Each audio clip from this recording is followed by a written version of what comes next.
Mrs. Blunden looked carefully at her niece's tired eyes when she came to the breakfast table the next morning. She also noticed Mr. Aylwin's caring way when he stood up to give Florence a chair. He stayed close to her until she smiled and blushed. Mrs. Blunden could not wait for breakfast to end, and as soon as she found a reason to send Mrs. Wilson and the boys away, she started to ask questions sharply. "What is all this, Mr. Aylwin?" "Florence, what is going on?" Florence was very confused and played with her teaspoon. She did not try to answer, but her lover, Mr. Aylwin, replied quickly and clearly. "It means, Aunt Margaret, that I have asked for something very important, and Florence has said yes, but only if you agree." "Will you let me have your Florence?" Mrs. Blunden smiled in a teasing way. "You are very polite, of course. But I know my niece well, and she will do what she wants, no matter what I say. There, don't get red and act like you disagree with me, child. You have the Harrington family temper, like my poor brother, who made many mistakes because of it. Do you think my asking for your niece's hand in marriage is the same as those mistakes?" Mr. Aylwin asked seriously. Florence was upset by her aunt's blunt words, but she smiled at Mr. Aylwin's clever answer. "Of course not," Mrs. Blunden said, just as seriously, but more sincerely. "If I wasn't sure that you are good enough to marry her, I would have taken her away as soon as I thought you liked her. And you don't see any reason to say no to us getting married right away, do you?" Mr. Aylwin asked, without seeming to notice that Florence was embarrassed. Mrs. Blunden raised her eyebrows. "Wow, you are in a big hurry.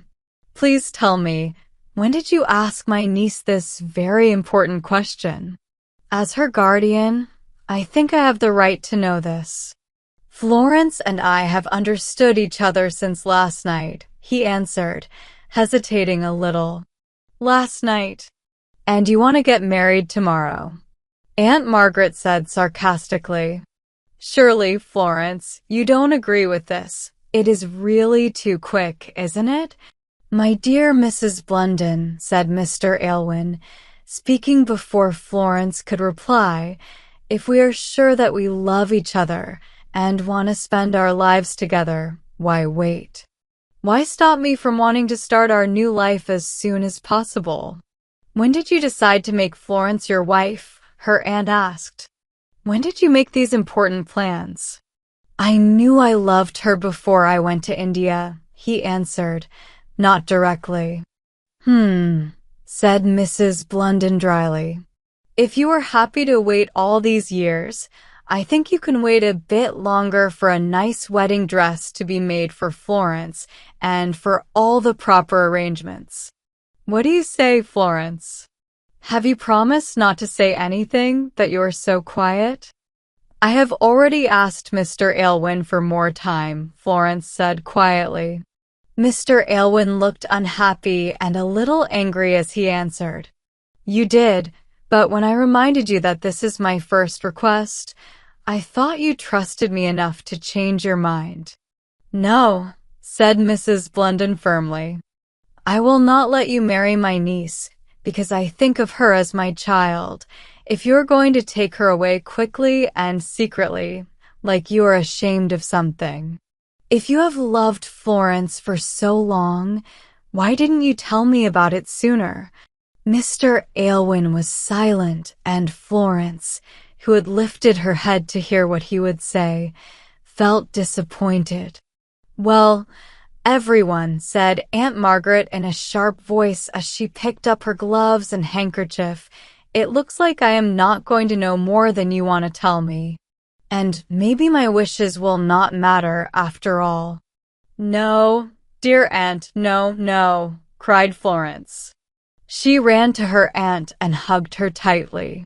"Not because of me, and Mr. Aylwin will not be unreasonable either.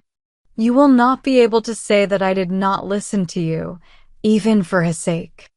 I will do what you want, Aunt Margaret. Tears filled Mrs. Blunden's eyes as she hugged Florence back warmly. She felt better because Florence was being so obedient, and she half sobbed, half spoke. My dear, it will be so hard to say goodbye to you that I should be allowed to have you with me for a few more weeks. I was never really angry with you, except once, my little Flory, and I have felt sorry for that ever since. I'm sure, she added, crying even more, when you wrote to me, thanking me so much for sending you £100 and telling me how useful it was and how it helped my poor, foolish brother. I felt that I had been very cruel not to give you what someone else, with more kindness, had given. By the way, she suddenly asked, who sent you that money? Was it Mr. Elwyn? No, madam, he answered shortly. Really? And you didn't know anything about it? For a moment or two, he did not answer. But then he saw Florence looking at him, trying to understand, and he said slowly, I have a reason to know. I found out by accident that the money sent to Miss Harriton was one of the last things Lieutenant Mason did before he left England. Florence was very surprised. Is it possible? Heaven forgive me. I judged him more harshly than I should have if I had known that he was sorry for what he did and gave me the money. Mr. Aylwin turned to look out the window without saying anything, but Mrs. Blunden said loudly, Nonsense. You couldn't think worse of him than he deserved. He only gave you back some of your own money. And now let me go. If this wedding is going to be rushed, like I think it will be even though I don't want it to be, I must go and talk to my maid about the dresses and everything. After she hurried out of the room, Florence quietly walked over to Mr. Aylwin, who was standing sadly. She put her hand on his arm and whispered, You're not angry with me, are you? Why would I be? He replied, For trying to see the good in that bad man? I wasn't thinking of him at all. I was thinking of you and what you want. He pulled her close with love. Were you really? And if Mrs. Blunden can be persuaded, will you promise not to delay? Don't you see that I am eager to take you away, to a brighter land, with new places and people, to forget all the old sad memories that make you look pale and unhappy? But I would not forget them completely, said Florence. In those sad years, I learned lessons that made me more humble, more caring for others, kinder to those who make mistakes, and more compassionate to those who need it. You look just like your mother, my Florence, he said with admiration. She would have picked flowers even when there were thorns in her path. And you're right, I know you are, even though I can't be as patient and kind as you are. I still feel angry at those who hurt you, and I get upset about the things that kept us apart for so long. Didn't you say we shouldn't talk about the sad past? Florence said, feeling worried as she saw his eyes flash and his eyebrows lower. Yes, love, you're right, I did say that. And we won't talk about it. You're right to stop me. You must always do that, and I will try to be more careful.